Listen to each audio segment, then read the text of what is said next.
No siempre podemos hacer grandes cosas, pero sí pequeñas cosas con gran amor. Una frase que decía Santa Madre Teresa de Calcuta.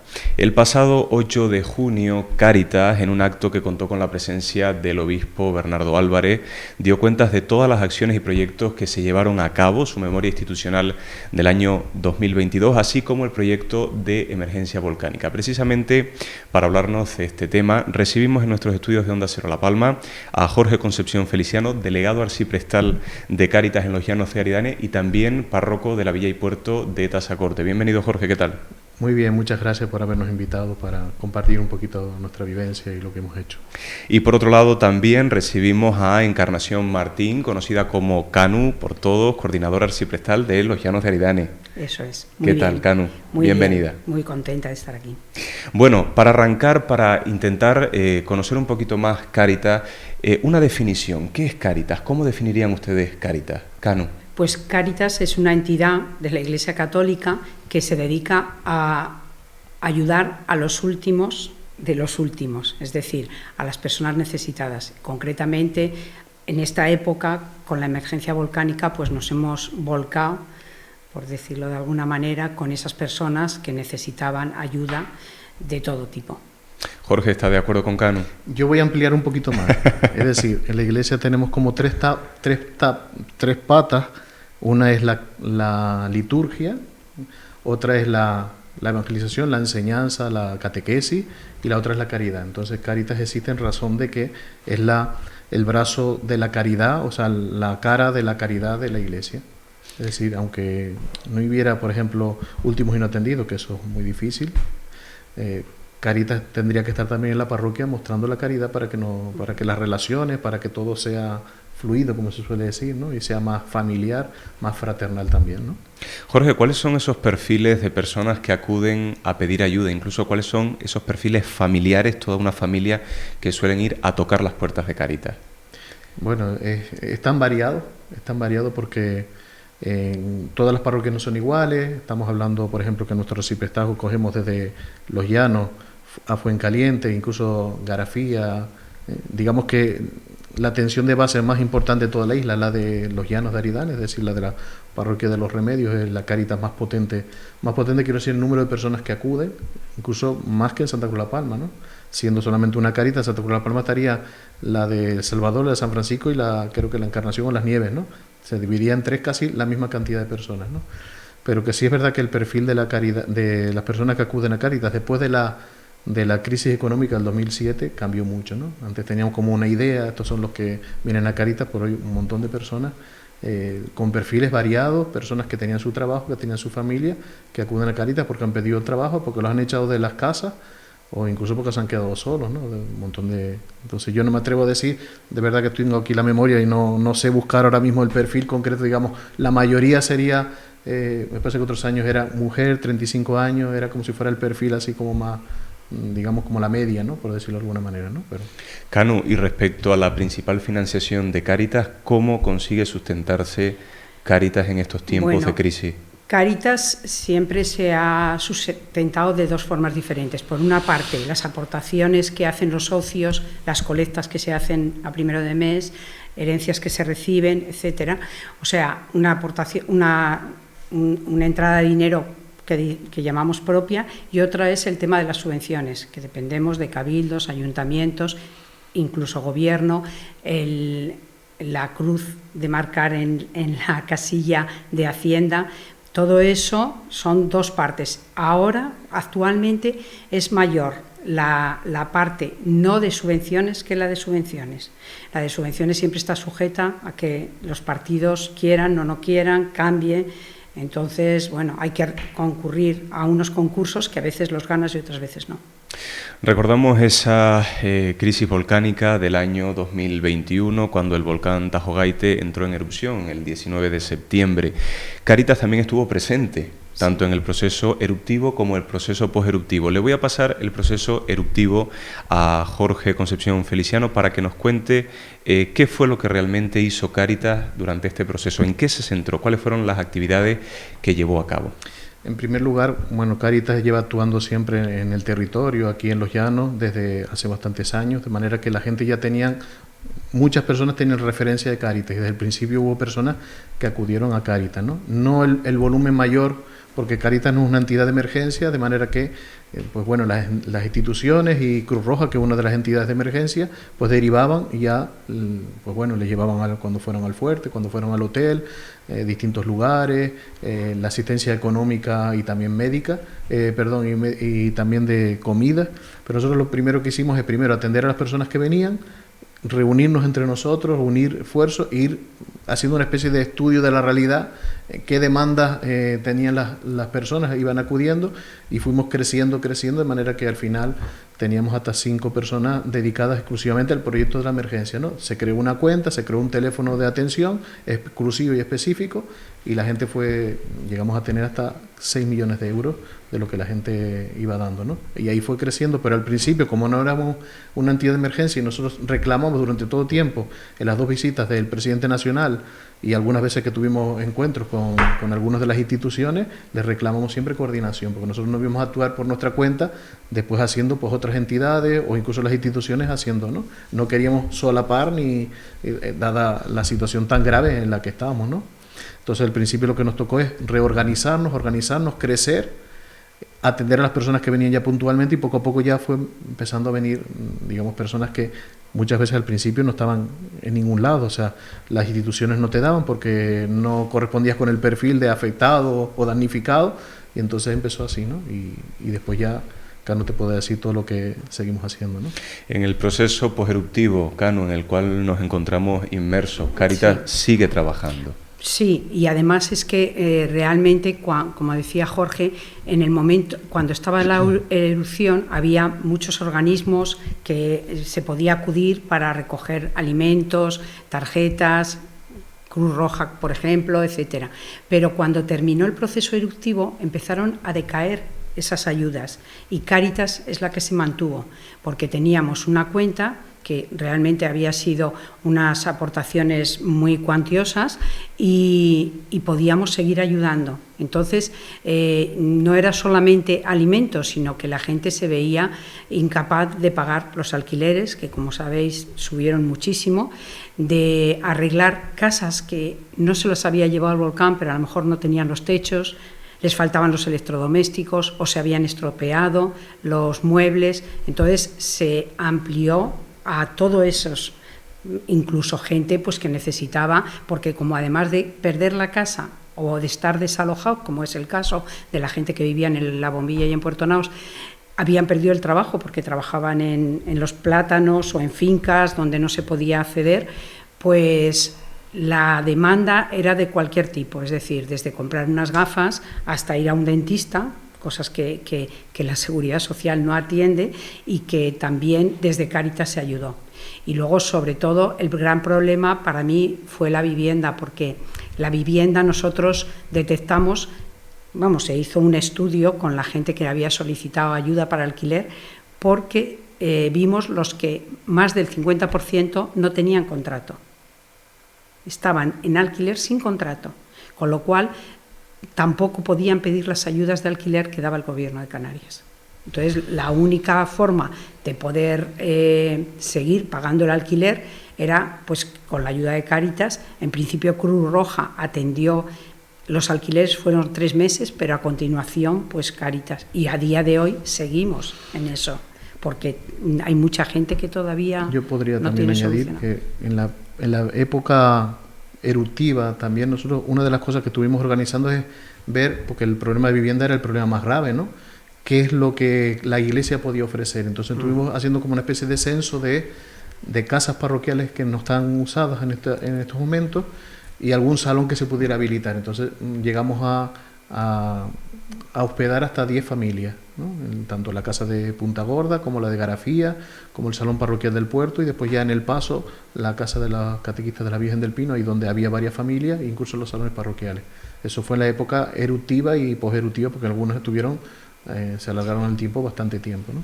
Pero ahora mismo, Sí, que ya casi hace 2 años que terminó el volcán, el otro día acudió a la oficina de Cáritas un matrimonio joven con un niño de 1 año y poco, colombianos, estaban en un hotel, no vivían aquí, habían venido aquí, porque no encontraban ninguna forma de encontrar un piso y les pedían hasta de 1.200, 1.300 euros. Y el problema de la vivienda sigue siendo acuciante. Hoy en día, en esta zona por lo menos, creo que en Santa Cruz de la Palma es parecido, un poquito menos quizá, pero aquí nosotros lo estamos detectando continuamente. La gente no puede pagar los alquileres porque han subido de forma... Se ha aprovechado la situación y han subido porque son personas damnificadas del volcán, se sube y personas que tenían un alquiler más o menos asequible, las expulsan, las echan, las tiran a la calle para poder yo ahora alquilar a otra persona todavía más alto. ¿Creen que a lo mejor estamos viviendo un momento, a lo mejor por parte de un sector de la sociedad, que nos estamos deshumanizando un poco con los problemas sociales? Por una parte, durante el volcán se ha visto que ha habido muchísima ayuda de unos a otros y la gente ha cedido casas, pero se han visto las dos caras, la mejor y la peor, porque a la vez que personas han cedido sus casas, han regalado incluso, etcétera, también hemos visto, como decía Jorge, que gente se ha aprovechado precisamente de esa circunstancia, ¿no? de que no hay, y entonces pues yo ahora un piso que lo tenía en 500 lo pongo en 800. O no le hago contrato porque Hacienda así y la familia se queda sin poder recibir ayuda. Menos mal que estaba todavía la ayuda, Cáritas podía ayudar, ¿no? Por lo tanto, Cáritas también trabaja por atajar esos problemas económicos, problemas materiales o carencias incluso físicas, pero por otro lado me pregunto, ¿Cáritas llega a ejercer en algún momento como una consulta de psicólogo? Lo que te estaba diciendo antes, que hemos creado precisamente un centro de escucha que nos han formado a un grupo de personas, los Camilos, que son el Centro de Humanización de la Salud, que se llama San Camilo, que tiene su sede en Madrid, pero a la vez atiende siempre a catástrofes y tal. A raíz de la erupción volcánica vinieron a La Palma, ya han estado 4 veces y hemos mantenido una formación, un grupo de personas, y ya estamos atendiendo emocionalmente, como te decía, no somos psicólogos, no somos terapeutas, pero sí que hemos formado a un grupo de personas que puede atender y estamos atendiendo porque es muy evidente que la gente está tocada emocionalmente por lo del volcán, porque ya no es que no tengas tu casa, es que no tienes tus vecinos, no tienes tus amigos, no tienes tu entorno, no tienes tus plantitas y te han metido en un piso como quien mete a un pájaro en una jaula. Muchas personas precisamente que se encuentran atravesando, ¿no?, ese shock emocional, ese impacto tan grande después de haber sufrido esa erupción volcánica en el año 2021. Entiendo que muchas personas, y esta pregunta se la voy a dirigir a Jorge precisamente por ser sacerdote, se pueden preguntar, ¿dónde está Dios? ¿Por qué permite que esto suceda? Porque creo que suelen ser las preguntas más comunes. ¿Qué se le suele o qué se le puede responder a las personas que se encuentran atravesando esta situación ante esa pregunta? ¿Dónde está Dios? Este es el tema del mal, ¿no? ¿Dónde estaba Dios en Auschwitz que permitió todo eso, ¿no?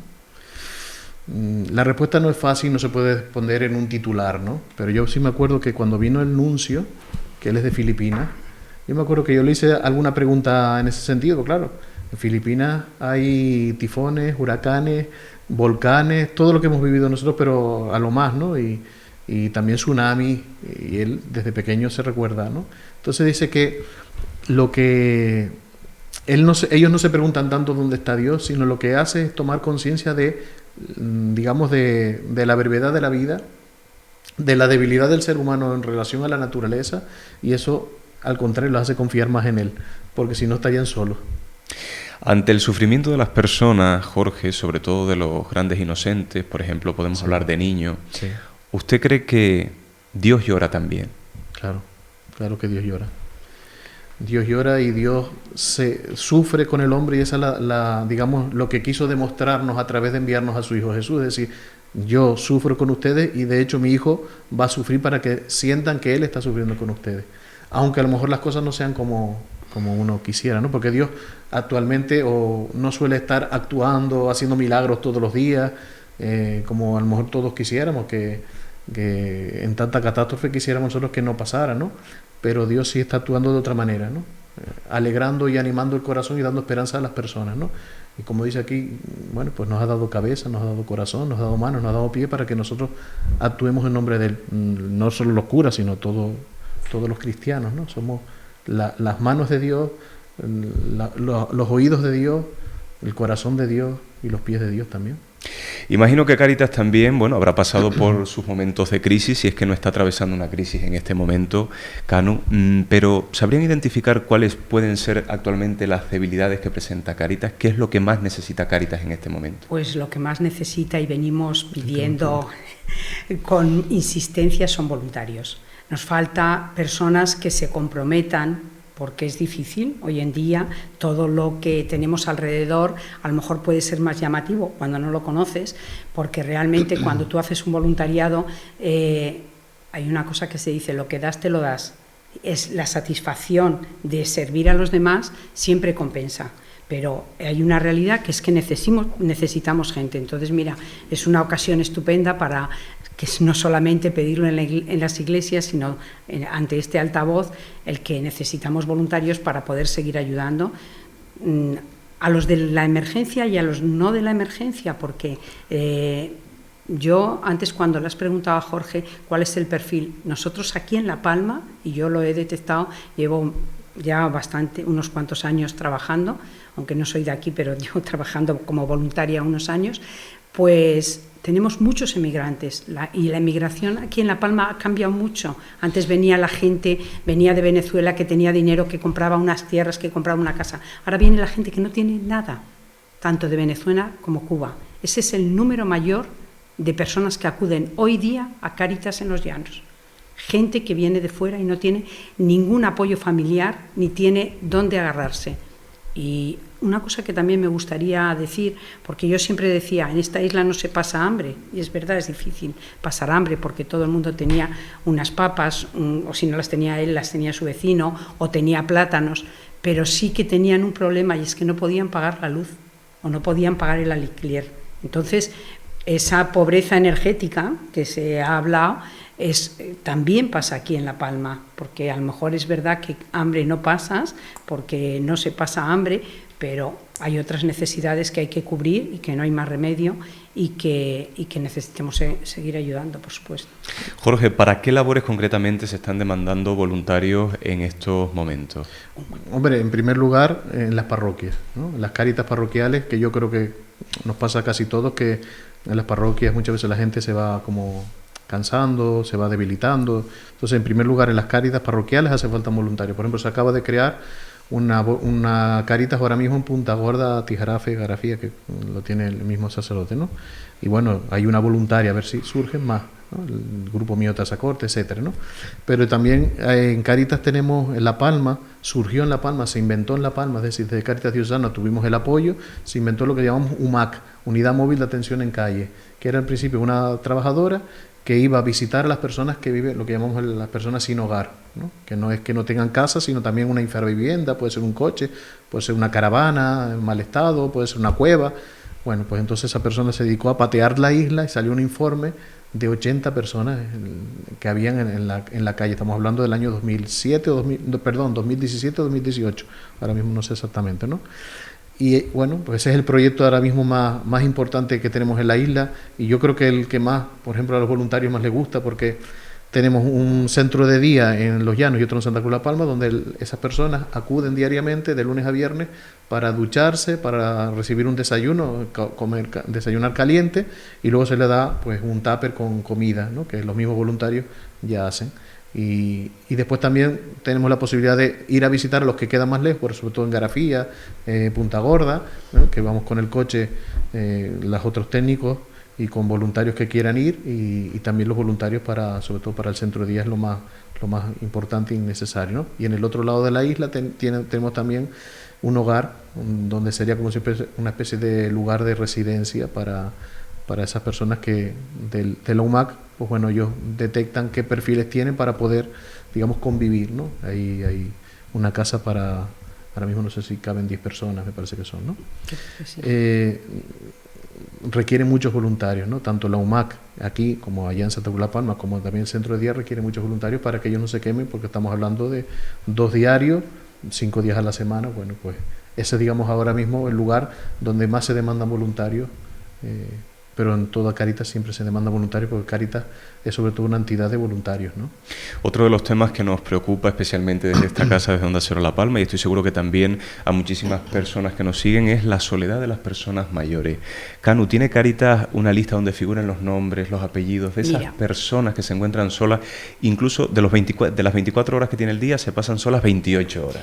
Precisamente hace unos meses ha sido un proyecto nuevo que hemos iniciado aquí también en Los Llanos, con 4 voluntarias, maestras, jubiladas, en fin, y atendemos a personas mayores 3 días a la semana, porque vimos esa necesidad de gente que está sola, de gente que ha perdido su ubicación y que necesita ir a un sitio y hablar con otras personas que están en su situación, hacer actividades, reforzar la memoria, etcétera. Y eso lo acabamos de crear en La Palma. Además, también invitamos a que todo el que quiera acercarse pues pueda acudir a Cáritas y demandar ese servicio, porque está abierto para todo el que lo necesita.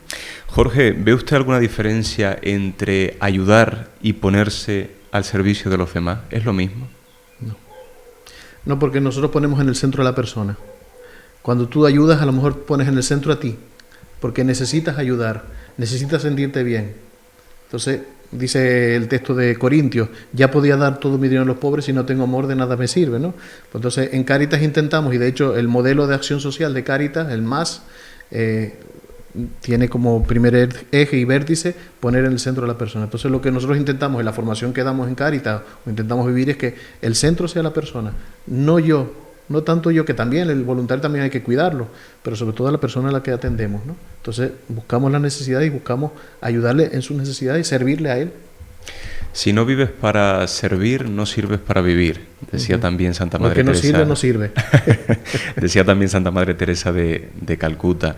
¿Es el servicio, Jorge, un don del ser humano o una característica intrínseca que lleva en nosotros? A mí me llamó la atención que en la película La vida es bella, el tío de Guido, allí cuando le estaba enseñando, allí en el camarero y tal, le decía que había que inclinarse, y dice, pero tanto no, dice, porque hay que inclinarse un poco, porque estamos al servicio. Y dice, servir es la mayor dignidad, porque Dios sirve al hombre. Me llamó tanto la atención esa frase. O sea, la mayor dignidad del hombre es servir a los demás, es decir, todos los dones que yo tengo, ponerlos al servicio de los demás. Y así es como yo también más crezco y me realizo como persona, ¿no? El trabajar para los demás. Para cerrar la entrevista, un último mensaje que ustedes quisieran mandarle a todas esas personas que se puedan encontrar en este momento dudando, colaboro, no colaboro, me meto en la lista como voluntario, voy, participo, toco la puerta. Pues yo creo que es animarlos, porque realmente no van a salir defraudados. Siempre quizá ellos que no lo sabían, que tenían esas capacidades, se van a dar cuenta que sirven para servir a los demás y se van a sentir bien. Entonces, pues yo les animo, es lo más que puedo hacer. Jorge, ¿cuál sería su mensaje para finalizar? Pues yo, evidentemente, Cáritas, como cualquier organización social, está al servicio de los demás, está al servicio de mejorar la sociedad, y cuando somos jóvenes queremos mejorar todo, queremos comernos el mundo. Pues yo creo que a través de estos cauces, y más el de Cáritas, si hablamos de cristianos, pues la caridad tiene que ser la bandera de los cristianos, ¿no? Deberíamos Cáritas tener crecida, muy crecida, para que sea una bandera que en definitiva es lo que atrae después a la sociedad y atraiga a la iglesia, porque la bandera de la caridad es la bandera más conocida, ¿no? Jorge Concepción Feliciano, Encarnación Martín, Canu, muchísimas gracias por habernos visitado y a seguir poniéndonos al servicio de los demás, lo más importante. Muchas gracias a ti. Muchas gracias, Tailo. Y gracias por darnos voz. Un abrazo. Gracias.